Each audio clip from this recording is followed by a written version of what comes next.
গাঙ্গুলি গ্রুপে অফ কোম্পানিজের face of the year হিসেবে মেঘাকে দেখা মাত্রই এবার পাবলিক রীতিমতো হতাশ হয়ে গেল। হ্যাঁ বন্ধুরা, ভিডিওটা দেখতে থাকুন যে মুহূর্তে কিনা আয়ুষের ছোড়া চ্যালেঞ্জে যখন কিনা ইন্দ্রাণী গাঙ্গুলি অ্যাকসেপ্ট করে নেয় এবং ইন্দ্রাণী গাঙ্গুলি যখন বলতে থাকে যে মেঘা তুমি পারবে তো আমার মুখ উজ্জ্বল করতে, ঠিক সেই মুহূর্তে যখন কিনা আয়ুষ বলতে থাকে যে কুসুম এবার তুমি সেটাই করবে যেটা কিনা আমি তোমাকে করতে বলবো, ঠিক সেই মুহূর্তে ইন্দ্রাণী গাঙ্গুলি যখন বলতে থাকে যে আয়ুষ তুমি কোনো মতেই সেটা করতে পারবে না, কারণ গাঙ্গুলি গ্রুপ অফ কোম্পানিজে ফেস অফ দ্য ইয়ার হিসেবে সেদিন র্যাম্পে হাঁটবে মেঘা ব্যানার্জি এবং মেঘা আমাদের প্রোডাক্টগুলোকে রিপ্রেজেন্ট করবে এবং আমি নিশ্চিত যে সেখানে অবশ্যই মেঘার চাহিদা থাকবে এবং পাবলিক রিয়াকশনও খুব বেশি ভালো থাকবে এবং সেখানে কুসুমের কোনো প্রয়োজন পড়বে না।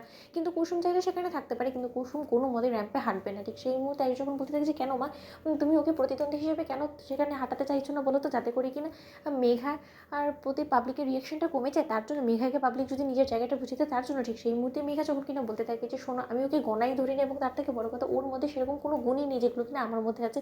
সো আয়ুষ প্লিজ তুমি একটা কাজের মেয়ের সঙ্গে অন্তত আমাকে কম্পেয়ার করো না, কারণ কুসুম সম্পূর্ণরূপে দক্ষ বেশি ওর রান্নার আর কাজের, নাকি এই গাঙ্গুলি গ্রুপ অফ কোম্পানিজের ব্র্যান্ড অ্যাম্বাসেডর হিসেবে। তাই আমার নিশ্চয়ই ওর কাছ থেকে কোনো কিছু শেখার প্রয়োজন নেই এবং তোমার সমস্ত প্রশ্নের উত্তরটা না হয় সেদিনই তুমি পেয়ে যাবে। অন্যদিকে ইন্দ্রাণী গাঙ্গুলি যখন কিনা সিদ্ধার্থকে বলতে থাকে যে সিদ্ধার্থ তুমি নিশ্চয়ই শুনে ফেলেছো, তাহলে এই শোটা তুমি অ্যারেঞ্জ করার ব্যবস্থা করো। অন্যদিকে যখন কিনা সেই শোয়ের দিনে সন্ধ্যের দিকে যখন কিনা সমস্ত ওভারসিজ ক্লায়েন্টস থেকে শুরু করে প্রেসের লোকেরা সেখানে এসে হাজির হয় এবং প্রেসের লোকেরা যখন কিনা সমালোচনা করতে থাকে, বলতে থাকে যে গাঙ্গুলি গ্রুপ অফ কোম্পানিজে প্রোডাক্ট লঞ্চে উপলক্ষে নাকি নিউ ফেস আমরা দেখতে পাবো। এবার সেটা কি সেটাই আমাদের দেখার পালা, কারণ সেদিন যতটুকু আমরা শুনেছি যে সেটা নাকি গাঙ্গুলি গ্রুপ অফ কোম্পানিজে সিইও তার হবু বউকে নাকি এই ফেস অফ দ্য ইয়ার হিসেবে লঞ্চ করতে চলেছে। তাহলে দেখাই যাক কী হয়। ঠিক সেই মুহূর্তে যখন কিনা হঠাৎ করে গাঙ্গুলি গ্রুপ অফ কোম্পানিজের ফেস অফ দ্য ইয়ার হিসেবে র্যাম্পে যখন কিনা কুসুমের জায়গায় মেঘা হেঁটে যায়, ঠিক সেই সময় হঠাৎ করে ওভারসিজ ক্লায়েন্টসরা হতাশ হয়ে পড়ে। পাবলিক রিয়াকশন যখন কিনা সম্পূর্ণরূপে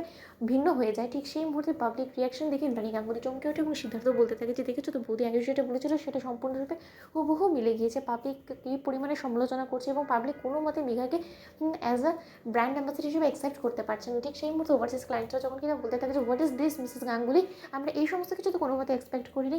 হ্যাঁ আমি মানছি যে মেঘা খুব ভালো একটা কোম্পানি চালায়, ও অ্যাজ আ ওনার হিসেবে ঠিক আছে, কিন্তু গাঙ্গুলি গ্রুপ অফ কোম্পানিজের প্রোডাক্টের জন্য ওকে ব্যবহার করলে আমি বলবো সেটা কোনো মতে না, কারণ ও সেরকম কোনো যোগ্যতাই রাখে না এবং ওর মধ্যে সেই সমস্ত কোয়ালিটিগুলোই নেই যেটা কিনা ন্যাচারালি কুসুমের মধ্যে থেকে আমরা পাই এবং কুসুমকে দেখা মাত্রই আমাদের বোঝা যায় যে না এই প্রোডাক্টটা ঠিক কতটা এফেক্টিভ এবং কুসুম কী পরিমাণে সেই প্রোডাক্টটাকে সমস্ত লোকেদের কাছে পৌঁছানোর জন্য ও হার্ডওয়ার্ক করে, সেটা কোনো মতেই মেঘা দেখাতে পারছে না। সেখানে আপনি ভাবলেন কী করে যে আমরা মেঘাকে as a Ganguly group of কোম্পানিজের ব্র্যান্ড অ্যাম্বাসেডর হিসেবে অ্যাকসেপ্ট করে নেবো। I am sorry to say এই ডিল আমাদের ক্যান্সেল করতে হবে। তো বন্ধুরা লাইক এবং শেয়ার করে সাবস্ক্রাইব করতে ভুলো না।